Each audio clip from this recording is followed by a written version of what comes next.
एक छोटी सी बच्ची एक पावरफुल नेता के घर के कंपाउंड में मरी हुई मिलती है, लेकिन उस दिन क्या हुआ इसका जवाब आज तक किसी के पास नहीं है। योगिता ठाकरे नागपुर की रहने वाली थी। उसकी उम्र 7 साल थी। उसकी माँ विमल ठाकरे घरों में काम करती थी और उसके पिता अशोक ठाकरे चाय की दुकान पर काम करते थे। परिवार गरीब था लेकिन अपनी बेटी को पढ़ाना चाहता था। 19 मई 2009 दोपहर के लगभग 1 बजे विमल योगिता को स्कूल से लेकर आई। फिर विमल ने योगिता को नितिन गडकरी के कंपाउंड में छोड़ दिया। विमल ने वहाँ मौजूद गार्ड और ड्राइवर मनोहर पांसे से कहा बच्ची पर थोड़ा ध्यान रखना। इसके बाद विमल आसपास के घरों में काम करने चली गई। शाम के 4 बजे विमल वापस कंपाउंड में आई। उसने गार्ड से पूछा योगिता कहाँ है। गार्ड ने बोला वो यही आसपास खेल रही है। विमल ने उसकी बात मान ली और वापस काम पर चली गई। शाम 6 बजे विमल फिर से कंपाउंड में आई। इस बार ड्राइवर ने बोला बच्ची गाड़ी के अंदर सो रही है। ये सुनते ही विमल तुरंत गाड़ी के पास गई। गाड़ी के पीछे वाली सीट पर योगिता मुंह के बल पड़ी हुई थी। उसके शरीर पर चोट के निशान थे। नाक और मुंह से खून बह रहा था। विमल ने योगिता को आवाज दी पर उसने कोई जवाब नहीं दिया। विमल जोर जोर से रोने लगी और पुलिस को बुलाने के लिए चिल्लाने लगी। उस वक्त कंपाउंड में 2-3 सिक्योरिटी गार्ड, ड्राइवर मनोहर पांसे,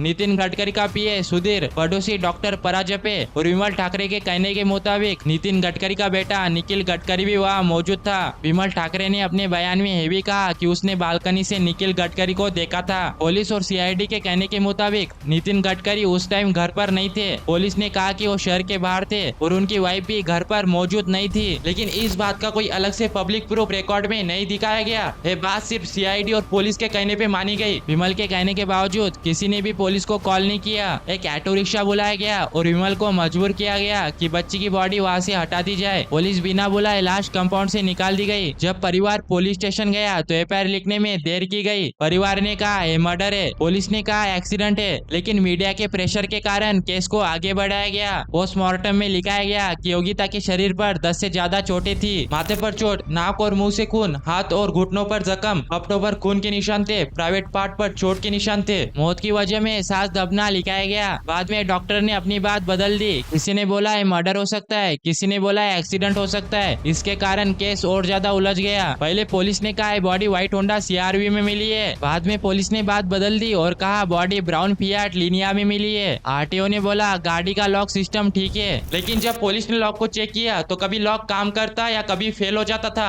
गाड़ी का प्रॉपर साइंटिफिक टेस्ट नहीं हुआ, फिंगरप्रिंट भी नहीं लिए गए। परिवार का कहना है कि गाड़ी को धोया गया और सबूत मिटा दिए गए थे। बॉम्बे हाईकोर्ट ने कहा कि पुलिस की जांच में बहुत बड़ी गलतियां हुई है। कोर्ट ने केस सीबीआई को नहीं दिया, लेकिन सीआईडी को दोबारा जांच को ऑर्डर दिया। सीआईडी ने 90 से ज्यादा लोगों का बयान लिया। सीआईडी ने 2 बार रिपोर्ट दी और बोला बच्ची खुद गाड़ी के अंदर लॉक हो गई थी। जज ने सीआईडी की दोनों रिपोर्ट को इनकार कर दिया। कोर्ट ने सीधा कहा सिर्फ लोगों के बयान से सच का पता नहीं चलता। सीआईडी ने केस की सही से जांच नहीं की। इसके बाद भी किसी को अरेस्ट नहीं किया गया। आज तक योगिता के केस में किसी को भी सजा नहीं मिली। यह केस आज भी अनसॉल्व्ड है। योगिता का परिवार आज भी इंसाफ के लिए लड़ रहा है। क्या एक्सीडेंट था या सच को दबाया गया? आपकी राय कमेंट में जरूर बताएं। अगर वीडियो पसंद आई हो तो एक लाइक और सब्सक्राइब जरूर करें।